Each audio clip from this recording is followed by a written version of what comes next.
Canto 16. Summary. Having discovered that this is the soul of his great-great-grandfather, Dante rejoices in the relationship, taking justifiable and heavenly pride in the father of his family. He begins to show Cacciaguida honor by addressing him with the deferential voi, you. However, Beatrice smiles at this switch, giving a slight cough to warn the pilgrim against potential vanity.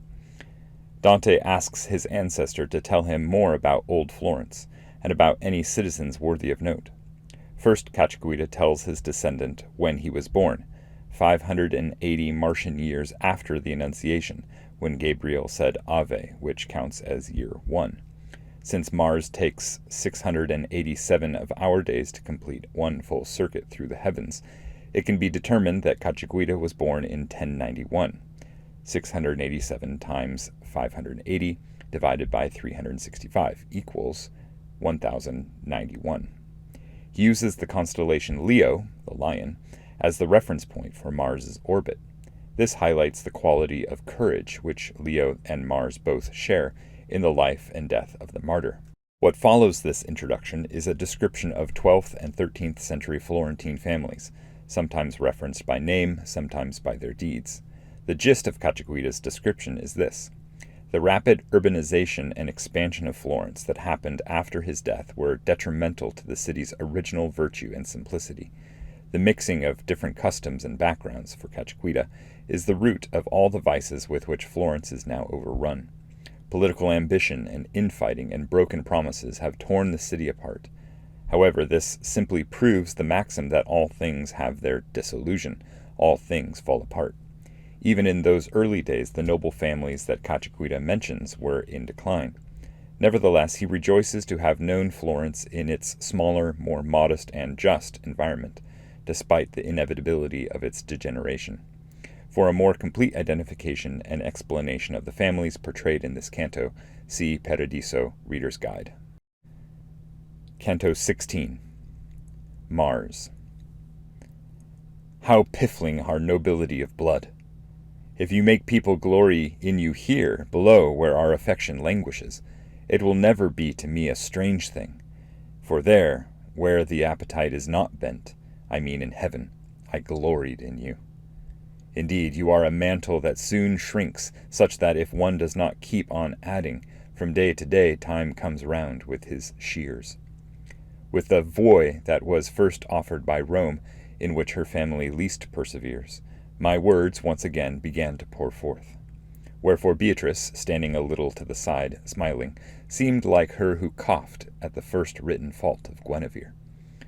I began to say, You are my father. You bestowed on me the boldness to speak.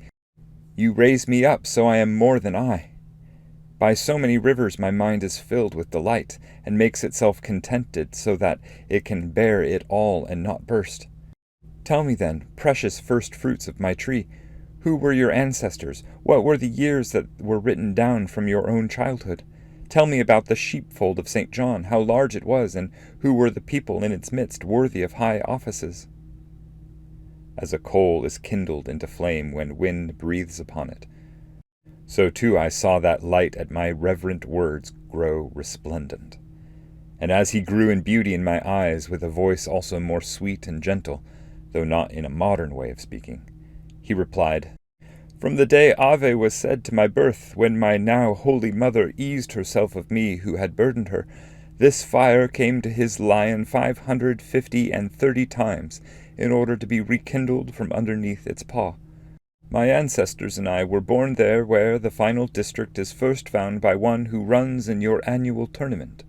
Let this suffice to hear of my elders. Concerning who they were, from where they came, silence is more modest than discussion.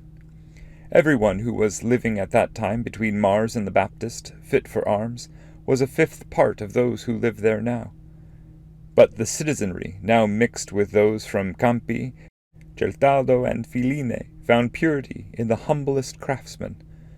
Oh, how it would have been better if those of whom I speak were neighbors, your borders bound by Galuzzo and Trespiano, than to have them within and bear the stench of Agulian's boar, or he from Signa, who already has a sharp eye for fraud.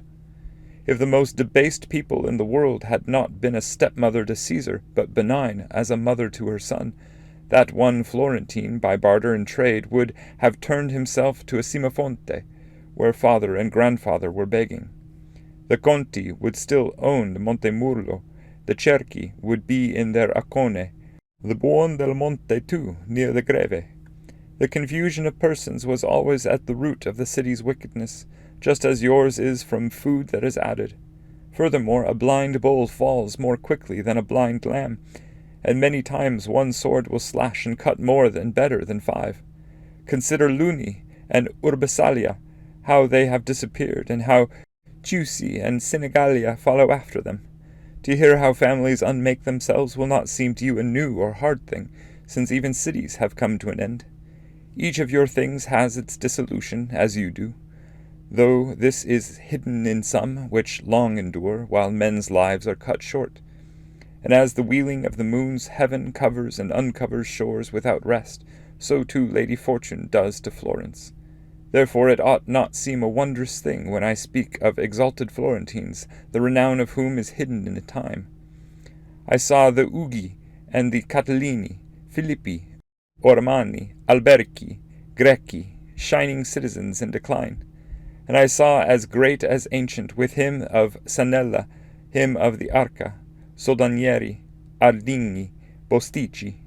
Over the gate, which in the present time is burdened with new treachery so great that soon it will mean ruin for the ship, were the Ravenagni, from whom descends the Count Guido, and they who have taken since then the noble Bellencione name. The Della Presse already knew how one desires to rule, and the Galliaio had guilt in his house and hilt and the knob. Great was the Vaircolm, and the Sacchetti, and the Giocchi, Fifanti, Barucci, and Galli, and those who blush at bushels. The stock from which the Calfucci were born was already great. The Argucci and the Sizzi had been drawn to high stations. Oh, how glorious did they seem to me, those undone by their pride!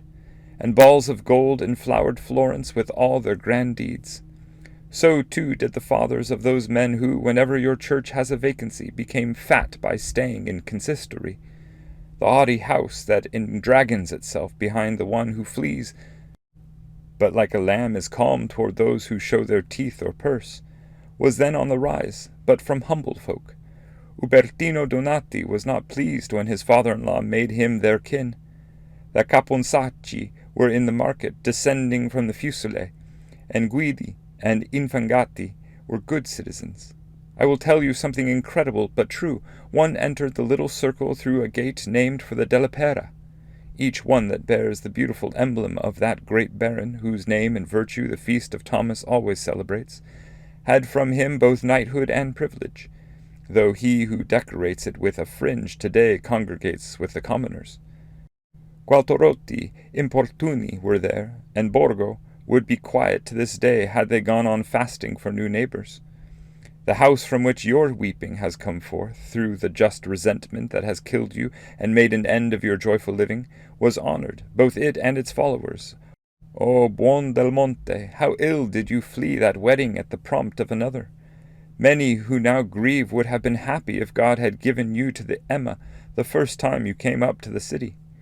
But it was fitting that Florence offer a victim in her final days of peace at that broken-down stone that guards the bridge. With these people and the others with them, I saw Florence so fully in repose, she had no reason wherefore she should weep. With these people I saw her populace, so just and glorious, that the lily had never been turned backward on the shaft, nor by division was dyed vermilion.